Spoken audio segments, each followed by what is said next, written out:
Welcome to Java Forum. Now I am going to show you how to fix ORA-14455 error in Oracle Database 12c. So here you can see that I have already logged into the SQL Plus editor as a common user called c#card. So now I am going to create one temporary table called tempo.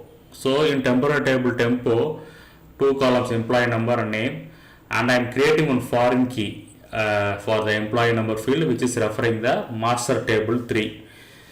Okay, so now let me execute this query. Let us see what is going to happen.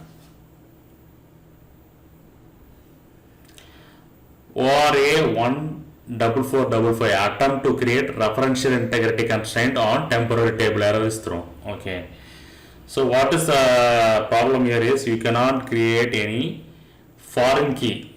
Okay, you cannot create any foreign key in temporary table. So what I am doing, I am deleting the foreign key and recreating the table. Yes, now I can able to create the temporary table, which is a fix for ORA-14455.